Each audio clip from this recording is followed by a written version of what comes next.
Bonjour à toutes et à tous, mes chers frères et sœurs, que la paix soit sur vous. Aujourd'hui, bimashi'atillah subhanahu wa ta'ala, on va aborder ou traiter notre sujet, Inch'Allah tabaraka ta'ala.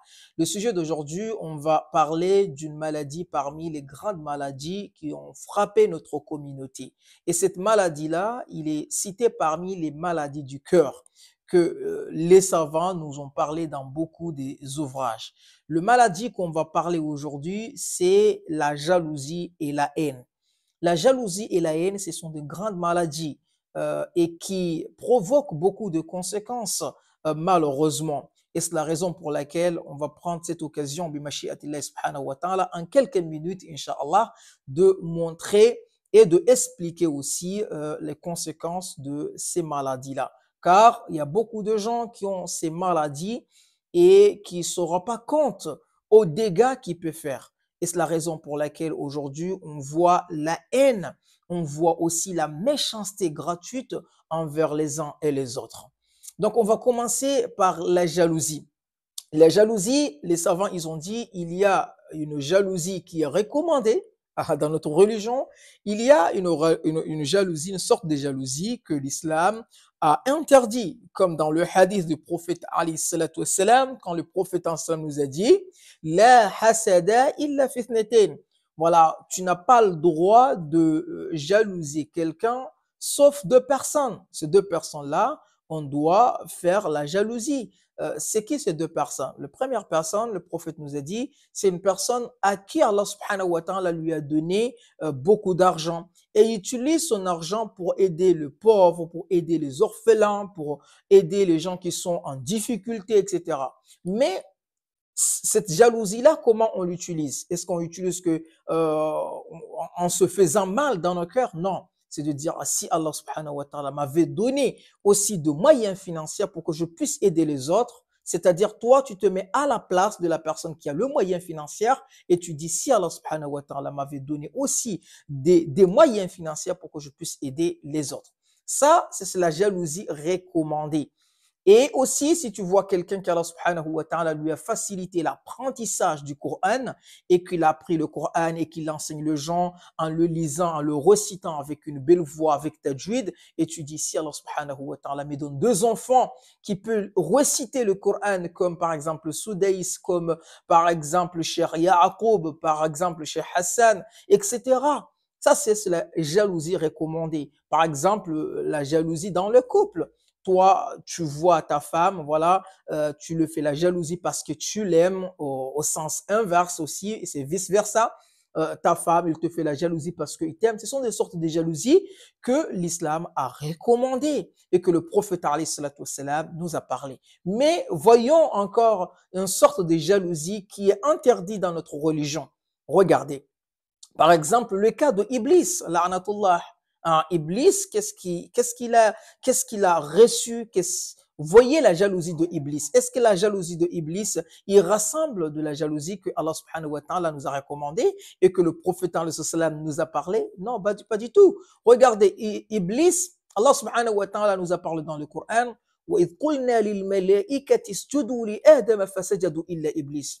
Allah nous dit dans le Coran, dans le sens de verset, qu'on a ordonné aux anges de se prosterner devant Adam alayhi salam. Et tous les anges, ils se sont été prosternés devant Adam alayhi salam, sauf Iblis. Lui, il a refusé. Allah subhanahu wa ta'ala, par sa miséricorde, il lui a demandé la question à Iblis. Ma mana'aka an tasjuda idh amartuk.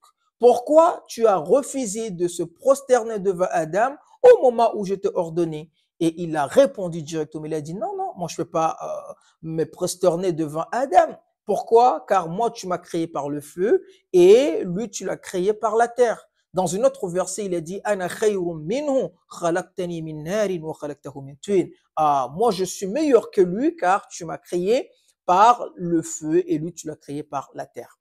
Donc là, qu'est-ce qui a poussé Iblis, la'anatullah, de ne pas se prosterner et aussi d'être maudit depuis ce jour-là jusqu'à aujourd'hui? C'est que c'est la jalousie. C'est la jalousie. Il se voyait supérieur que Adam alayhi salam. Et voilà les conséquences. Et à travers ces histoires, il y en a beaucoup. Regardez l'histoire de Yusuf alayhi salam, qui est mentionnée dans le Coran. Au moment où Jacob, qui est le père de Yusuf, Ya'aqoub alayhi salam, au moment où il a traduit le rêve dont Youssef il l'a vu. Au moment où les frères de Youssef, ils ont entendu la traduction du rêve, comme quoi Youssef, l'un des jours, il sera un prophète parmi les prophètes d'Allah subhanahu wa ta'ala, et il sera aussi un roi. Il aura une place dans la communauté. Qu'est-ce qu'ils ont fait? Ils l'ont mis dans le puits et ensuite ils l'ont vendu. Mais regardez Allah subhanahu wa ta'ala. C'est pour cela que le fait que tu sois jaloux et que tu as la haine et la méchanceté, tu n'auras rien du tout, Yahri. Tu n'auras rien du tout. C'est, tu te fais mal à toi-même au lieu de travailler pour, voilà, tes connaissances, au lieu d'utiliser ce que tu sais pour que tu puisses faire tes projets, pour avancer dans ta vie. Tu fais rien que regarder les autres, ce que les autres ils ont, etc.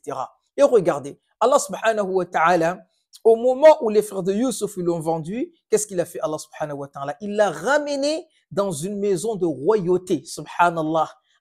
Le roi de Égypte l'a acheté Youssef alayhi salatu wassalam, et il l'a donné une grande place. Avant, il habitait à la campagne avec ses frères, maintenant il se trouve dans un palais. Voilà, subhanallah, devant le roi, en mangeant de belles nourritures, etc. Voilà, regardez. Et ensuite, ils ont dit que ben, on va le vendre pour qu'il soit un esclave. En revanche, Allah subhanahu wa ta'ala a fait que Youssef soit un prophète plus un roi. Alors, aujourd'hui, en regardant tout ça, on voit que la jalousie, la haine, la méchanceté n'a jamais donné de bons fruits. Alors, regardez, pourquoi si la jalousie et la haine et la méchanceté ne donnent pas de bons fruits, mais que de conséquences, pourquoi on trouve beaucoup de gens aujourd'hui, ils ont la jalousie, la haine, la méchanceté? Pourquoi? Parce que ces gens-là, ils ont une manque de confiance en soi. C'est pour cela. Et ça se pourrait que, subhanallah, la personne qui te fait la jalousie, parfois cette personne-là a une belle vie par rapport à toi. Peut-être qu'il t'a vu que, par exemple, tu as quelque chose, voilà, de si important, ou tu as une place ou quelque chose dans la communauté, je ne sais pas quoi. Mais peut-être que lui, il a beaucoup de choses par rapport à toi. Peut-être il a une belle maison par rapport à toi. Peut-être il a une belle voiture par rapport à toi. Peut-être il possède ceci et cela. Mais pourquoi il est jaloux? Parce qu'il manque en confiance en soi. Il n'a pas de confiance à lui-même. C'est la raison pour laquelle il est aveugle pour ses biens, il regarde les biens des autres. Par quoi? C'est la raison pour laquelle, mes chers frères et sœurs, il faut s'éloigner de cette maladie-là. Car cette maladie, s'il se trouve dans ton cœur, il va détruire votre vie. Alors, pour terminer, nous implorons Allah subhanahu wa ta'ala, en levant qu'à Allah subhanahu wa ta'ala, de nous éloigner de cette maladie-là et de nous protéger.